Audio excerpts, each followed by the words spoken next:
አባቴና አያቴ። ከዕለታት በአንድ ቀን የቤተሰብ ድግስ ተጠራን። እንደተለመደው አባቴና እናቴ ተሰናብቼ ስወጣ ልጄ እስክትመጣ በጉጉት እጠብቅሃለሁ አለ። እኔም የተለመደውን እሺታዬን ተቀብዬ በአባቴ ምርቃት ከቤት ወጣ። ከጎረቤቶች ጋር ተጠራርተን ተያይዘን ወደ ድግስ ቤቱ ደረስን። ሁሉንም በደስታ ተቀበሉን። የዚህ ድግስ ዓላማው ዘመድ አዝማድ በየ6 ወር አሊያም በየዓመቱ ተሰብስበው በየተራ ይጠያየቃሉ።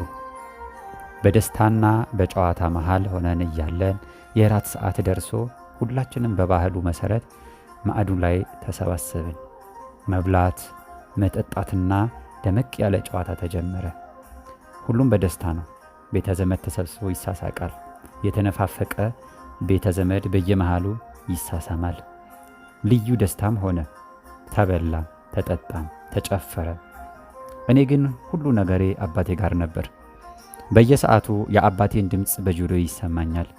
ልጄ በጉጉት ነው የምጠብቅ የሚለውን ንግግር። ሐሳቤን፣ ምግቤንና ደስታዬን ሁሉ ወሰደብኝ። ቢሆንም ሰው እየበላ ነው፣ እኔ እያስመሰልኩ ነው። ሰው እየጠጣ ነው፣ የኔ ብርጭቆ እጄ ላይ ነው። ልጠጣ አልጠጣ እርግጠኛ ነበርኩ። ሐሳቤ አባቴ ጋር ነው። አባቴ እኔ ከበላሁት ነገር ላይ መብላት አለበት። ከድግሱ ቤት ቶሎ መውጣት ፈለግኩ። ነገር ግን መሽቶ ስለነበረ ተነጣጥሎ መሄድ አይታሰብም። የጫካ ጅብ ብቻም ሳይሆን የሰው ጅብም ሊኖር ይችላል በማለት ፈራሁ። እየተንቆራጠጥኩ እያለ ታዳሚው ቤተ ዘመድ በሙሉ ቀስ በቀስ መውጣት ጀመረ። እኛም ወደ ቤታችን እየተጓዝን ነው። ግማሹ ከፊት ሌላው ከኋላ፣ ሁሉንም ወሬውን እያወራ ይሄዳል። እኔም አቅራቢያዬ ከሚገኘው ጎረቤቴ ጋር እያወራን ጉዞዬን ቀጥያለሁ። ጎረቤቴ ደጋግሞ እጄን ይመለከተኛል። ሆኖም ማታ ስለነበር ምን እንደያዝኩ በግልጽ አይታይም።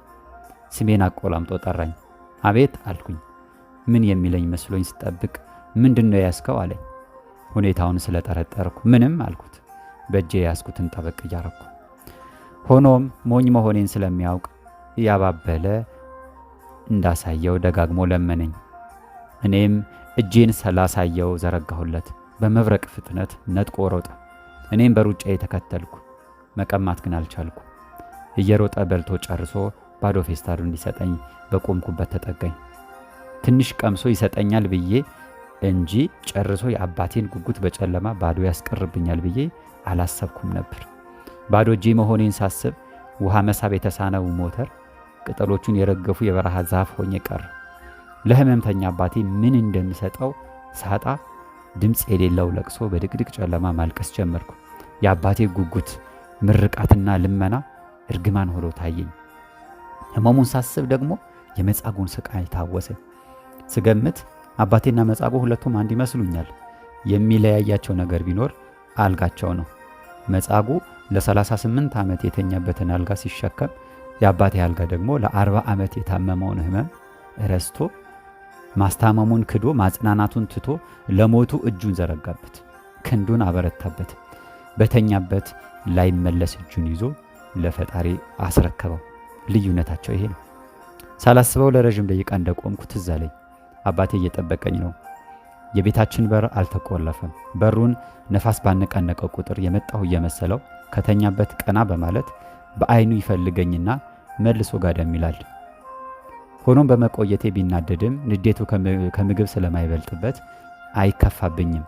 ዛሬ አባቴ በጉጉት ይጠብቀኛል። እቤት ስደርስ የእናትና የአባቴ አይን እጄ ላይ ሲያርፍ ታየኝ። ምን ብዬ ፊታቸውን አያለው? መከራውንና ጭንቀቱን ሊገለኝ ሲደርስ ራሴን ማጽናናት ጀመርኩ። እንዴት ብዬ መሰለ ራሴን ያጽናናሁት? ከድግሱ ቤት የምግብና የመጠጥ ግብዣ ላይ ምንም አለመቅበሴ ነበር ያረጋጋኝና እረፍት የሰጠኝ። የአልጋ ቁራኛ አባቴን ትቼ መብላት አልቻልኩም ነበር። ትንሽ የህሊና ሰላም ተሰማኝ። ስረጋጋ ደግሞ ራሴን ታማኝ አድርጌ መቁጠር ጀመርኩ። ወዲያውኑ አባቴን መውቀስ ተያዝኩት። ምን ሆኖ ነው አባቴ በዛሬ ቀን ስጋ ያማረው? ቢቀርበት ምን አለ? ለምን ዛሬ ለስጋ የተለየ ስሜት ኖረው ብዬ እያሰብኩ የእኔን ጥፋት ለአባቴ ልሰጠው ሞከርኩ። ምክንያቱም በሰዓቱ የማሸንፈው እሱ ብቻ ስለነበረ ነው። ታዲያ ብዙ ነገሮችን እያወራሁና ብዙ ሰዎችን እየኮነንኩ የቤታችን በር ላይ ደረስኩ። ለደቂቃዎች እንደምንም ራሴን አረጋግቼ የቤታችንን የውጭኛው በር ቀስ ብዬ እንደ ሌባ ከፍቼ ስገባ ያየኝ የአባቴ ዓይን ፊቱ በደስታ ተሞላ። የፊቱን ደስታ አይቼ አይ ያለማወቅ አልኩኝ በልቤ። መግቢያ በሩ ላይ ነኝ። ሙሉ አካላቴን አልገባም። ሳላስበው የአባቴን የፊቱ ደስታ ሲጨምር የኔ ፊት በተቃራኒው እየጠቆረ ነው። በትንሽ ደቂቃ ውስጥ በእኔ ስሜት የአባቴን ደስታ የሲኦል ኑሮ ሲሆንበት ታየኝ። የጥቅምትን ፀሐይ እንደ ሐምሌ ጉም ሐዘኑን ፊቱን ሲሸፍነው ውስጤ አይሁድን በጌታ ላይ ያነሳሳ ዲያብሎስ በክፉ ጎረቤቴ በኩል ያገኘኝ መስሎ ታየኝ። ጨካኝ ጎረቤቴ ይበልጥ ጠላሁት። ስሙንም ትንሹ ይሁዳ ብዬ ረገምኩት። ሕሊናዬ እኔን ይሰድባል፣ እኔ ደግሞ ክፉ ጎረቤቴን እሰድባለሁ። አዳምና ሔዋንም እባብ በለሱን ባበላቸው ፈጣሪ ወደ እርሱ ሊጠይቃቸው ሲመጣ የሚሉትን የጠፋባቸው አይነት ስሜት ተሰማኝ። ታዲያ ቤታችን ምንም ከሌለ የተለመደው ምግብ እናታችን ሰርታ ታቀርብ ነበር። በእኔ ተስፋ ተደርጎ ምንም የተዘጋጀ ምግብ አልነበረም። ሚላስ ሚቀመስ ቢጠፋ እናታችን የገባችበት ገብታ ጫካ ለጫካ ቢሆን ዞራ የሚጣፍጥ ምግብ ትሰራለች። እናቴ ካጣች ለምናም ቢሆን ታመጣለች። ስትለምን ሰው እንዳያውቅባት ባለቤቴ በጠና ታመመ ትላለች። መታመሙን የሚያውቅ ሰው አይጨክንባትም። እናቴ የምትለምነው ሬት ነበር። የብዙ ጊዜ ምግባችን የሬት ግንድ ነው። ከቤት ምግብ ሲጠፋ የኔ ልዩ እናት ስራ ሲጠፋባት ይህንን የሬት ግንድ ልክ እንደ ድንች ቀቅላ ታበላናለች። ከፈለግን በሾርባው ካልሆነም ተቀቅሎ ይቀርብና ጥግብ ብለን እናድራለን። ፈጣሪን አመስግነን ተጎራርሰን እናታችንን መርቀን በአንድ ወለል ጥቅልል ብለን እንተኛለን። በዚህ መሃል እኔ ግን ለምን ብልጥ አልሆንኩም ብዬ በመጨረሻ ራሴን ወቀስኩት። አባቴ ከእንባ ጋር ተደባልቆ ደስታው ርቆ ተስፋና ጉጉት ከእርሱ ጠፍቶ ከንግግሩ ዝምታው በልጦ ከበሽታው ጋር የለመደውን ረሃቡን ተወዳጅቶ ሁለቱንም ጉልበቱን ጠቅልሎ ኩርምት ብሎ ሲተኛ ባየሁ ጊዜ ራሴን በመጋዝ የተሰነጠቀ ያህል ተሰማኝ። አባቴ ከእንባው ጋር ተደባልቆ ደስታ ርቆ ተስፋና ጉጉቱ ከእርሱ ጠፍቶ ከንግግሩ ዝምታው በልጦ ከበሽታው ጋር የለመደውን ረሃቡን ተወዳጅቶ ሁለቱንም ጉልበቱ እስከ አገጩ አጥፎና ጠቅልሎ ኩርምት ብሎ ሲተኛ ባየሁ ጊዜ ራሴን በመጋዝ የተሰነጠቀ ያህል ተሰማኝ። ከእንቅልፍ ስነቃ ትናንት የገጠመኝን በሙሉ እንድነግረው ጸጉሬን እያሻሸ ጠየቀኝ። አባቴ ጥሩ ሰው ነው።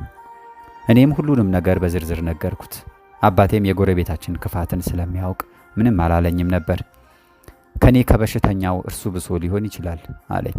ስሜቱን ባላውቅም ተወው ልጄ ብሎኝ የአባቴን ወደር የሌለው ትዕግስት እያደነኩ የተደረገብኝና የተደረገበትን በሙሉ ረስቼ እንቅልፍ ዳግም ይዞኝ ሄደ። የሚያሳዝነው አባቴ ከትንሽ ወራት በኋላ ያማረውን ስጋ ሳያገኝ አረፈ። ያ ክፉ ጎረቤታችንም ከጊዜ በኋላ ሞተ። ሁለቱንም ነፍሳቸው ይማረው። ከአባቴ ሞት በኋላ እኔና እናቴ ያ የስቃይ ኑሮ መኖር ጀመርን። አይ ድካም። ክፍል 3 አባቴና አያቴ